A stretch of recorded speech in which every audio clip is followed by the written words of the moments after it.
குறிவைத்து தாக்குகின்றன. குறிப்பாக இலங்கை அரசாங்கம் தமிழ்நாடு மீனவர்களை வலையை கிழிப்பதும் படகுகளை பறிமுதல் செய்வதும் சிறைப்படுத்துவதும் காலங்காலமாக இருந்து கொண்டிருக்கின்றன.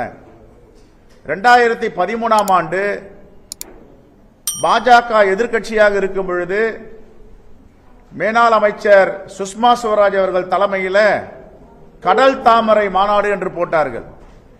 அந்த கடல் தாமரை மாநாட்டில் பாஜக ஆட்சிக்கு வந்தால் எல்லா மீனவர்களையும் பாதுகாக்கப்படும், ஒரு மீனவர்கள் கூட தாக்குதலுக்கு ஆளாக மாட்டார்கள், படகுகள் பறிமுதல் செய்ய அனுமதிக்க மாட்டோம், வலைகளை கிழிப்பதற்கு ஒருபோதும் அனுமதிக்க மாட்டோம் என்று வாக்குறுதி கொடுத்து மாநாடு போட்டார்கள்.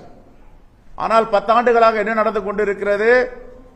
குறிப்பாக இலங்கை கடற்படை இலங்கை மீனவர்களை அழைத்து வந்து தமிழ்நாட்டு மீனவர்களை தாக்குதல் நடத்துகிறார்கள். 10 வருடமாக மோடி அரசு என்ன செய்து கொண்டிருக்கிறது?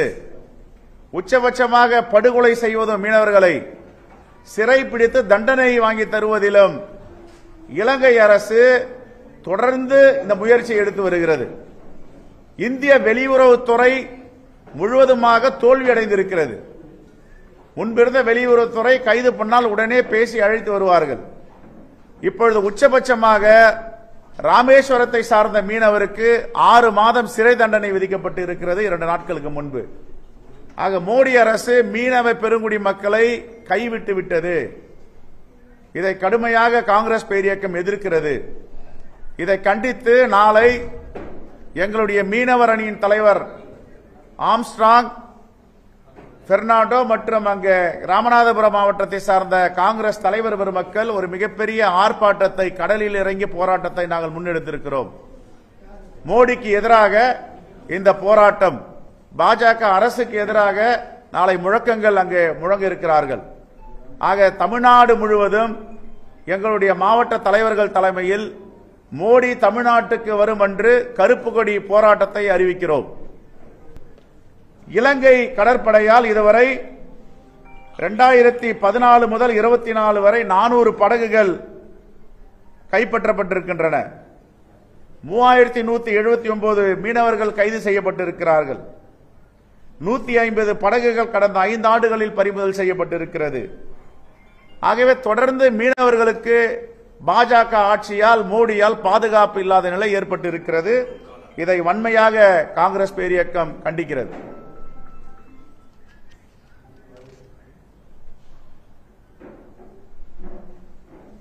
ரைட்? என்ன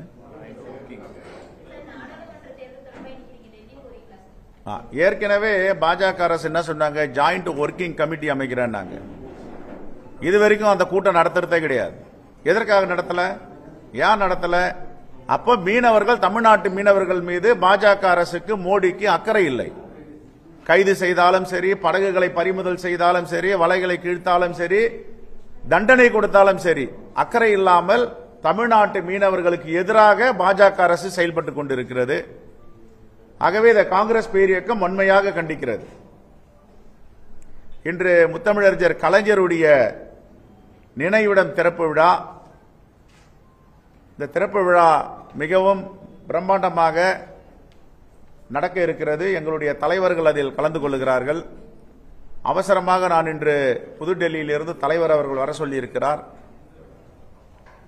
12:15 மணி விமானத்தில் புதுடெல்லி செல்ல இருக்கிறேன். ஆகையால் தான் 11 மணி உடைய பத்திரிகையாளர் சந்திப்பு 10:15 மணிக்கு முன்கூட்டியே நாங்கள் இதை நடத்த வேண்டியதாகிவிட்டது.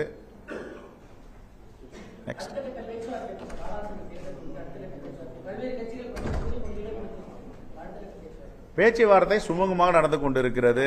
எங்கள் தலைவர்கள் பேச்சுவார்த்தையில் ஈடுபட்டிருக்கிறார்கள். இன்று மாலை 6 மணிக்கு ஒரு ஆலோசனை கூட்டம் வைத்திருக்கிறோம் புதுடெல்லியில். அதற்காக இப்ப புதுடெல்லி விரைந்து கொண்டிருக்கிறோம். தகவல் வந்தவுடன் பத்திரிகையாளரிடம் நாங்கள் அதை சொல்லுவோம்.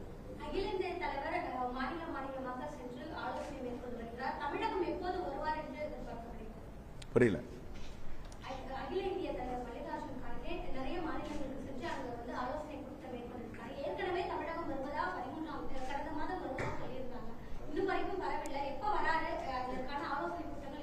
மிக விரைவில் வருவார். மிக விரைவில் வருவார். மோடி அரசு தொடர்ந்து மீனவர்களுக்கு மட்டும் எதிராக இல்லை, விவசாய பெருங்குடி மக்களுக்கும் எதிராக இருக்கிறது. 3 புதிய வேளாண்மை சட்டத்தை கொண்டு வந்தார்கள். வேளாண்மை பெருங்குடி மக்கள் விவசாயிகள் எல்லாம் டெல்லியில் போராட்டம் செய்த பிறகு, பல உயிர்கள் போன பிறகு அந்த வேளாண்மை புதிய சட்டத்தை திரும்ப பெற்றார்கள். விவாதமே இல்லாமல் கொண்டு வந்தார்கள், விவாதமே இல்லாமல் திரும்ப பெற்றார்கள். இப்பொழுது மீண்டும் விவசாய பெருங்குடி மக்களுக்கு எதிராக மோடி அரசு செயல்பட்டு கொண்டிருக்கிறது. இதை கண்டித்து அந்த போராட்டங்கள் அங்கே நடந்து கொண்டிருக்கின்றன. நாங்களும் அங்கே டெல்லியில் போராட்டம் நடத்துகின்ற விவசாயிகளுக்கு ஆதரவு கொடுத்து அதில் கலந்து கொண்டிருக்கிறோம்.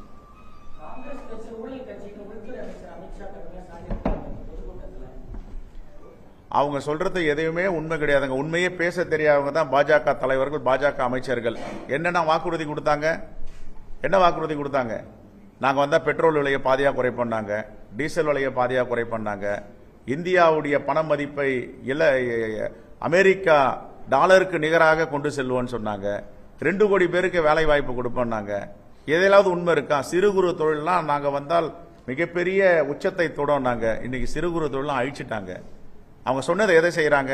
கருப்பு பணம்லாம் இப்ப சொல்றாங்க ஊழல் கட்சின்னு. கருப்பு பணத்தெல்லாம் சுவிஸ் வங்கியில் இருக்கு. நான் வந்தா எல்லாத்தையும் எடுத்துட்டு வந்து 15 லட்சம் ரூபாய் ஒரு வாக்காளர் கொடுப்பேன். நாங்க கொடுத்தாங்களா? எங்க இருக்கு அந்த கருப்பு பணம்? அதே மாதிரி தான் ஊழல் கட்சின்னு பார்த்தா பாஜக தான். 2.5 கோடிக்கு 1 கிலோமீட்டர் போடுற சாலையை 250 கோடிக்கு போட்ட ஒரு மிகப்பெரிய ஊழல் கட்சி பாஜக. தேர்தல் பத்திரம் ஒரு நவீன ஊழல், உலகத்திலே எங்குமே இல்லாத ஊழல். ஊழல்வாதிகள்லாம் கேள்விப்பட்டிருக்கோம், விமானத்தை ஏறி ஓடனவங்களாம் கேள்விப்பட்டிருக்கோம் நாட்டை விட்டு. அதை விட மோசமான ஊழலை பாஜக செய்து கொண்டிருக்கிறது. தேர்தல் பத்திரம் இப்ப பாகிஸ்தான்ல தான் உச்சநீதிமன்றம் தலையிட்டு, அங்க சர்வதிகார நாடு, சர்வதிகாரம் நடக்கிறது. உச்சநீதிமன்றம் தலையிட்டு தீர்ப்பு கொடுத்து அதை மாத்தோம். இப்ப இந்தியாலையும் அதே மாதிரி உச்சநீதிமன்றம் தலையிடுது எல்லாத்துக்குமே. தேர்தல் பத்திரம், சண்டிகார் மேயர் தேர்தல்.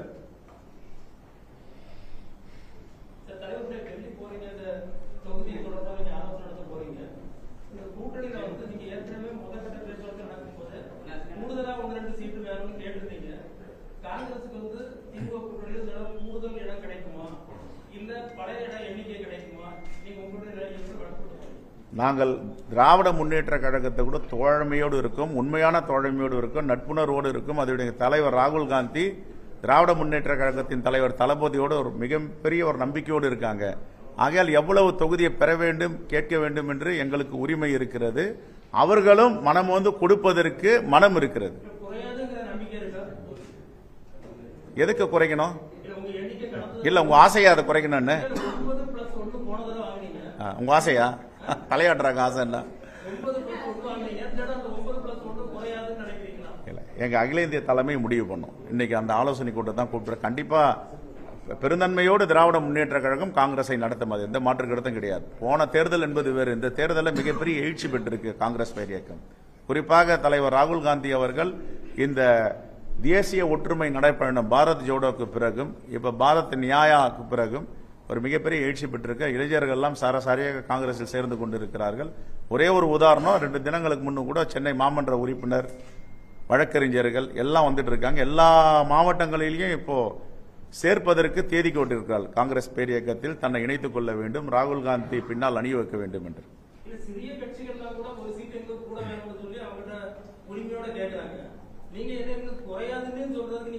இல்ல இல்லங்க, ஒரு ஒரு ஒரு ஒரு ஒரு நிமிஷம். சிறிய கட்சி நீங்களே சொல்லிட்டீங்க, அப்ப பெரிய கட்சி நீங்களே சொல்றீங்க. எங்க அகில இந்திய தலைமை முடிவு பண்ண எதுவா இருந்தாலும்.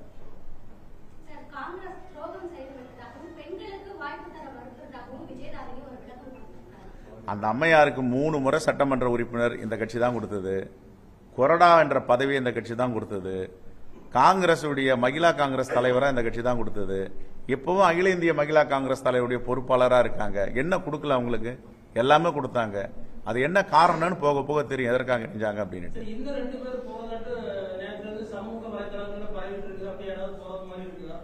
எங்க தலைவர் ராகுல் காந்தி அவர்கள் சொன்னது தான் இதுக்கு பதில். தைரியம் உள்ளவர்கள், இந்த தேசத்தை பாதுகாக்க வேண்டும் என்பவர்கள் இங்கு இருப்பார்கள். பயத்தில் உள்ளவர்கள், RSS மாதிரி பயத்தில் உள்ளவர்கள் வெளியேறுவார்கள். Right, thank you.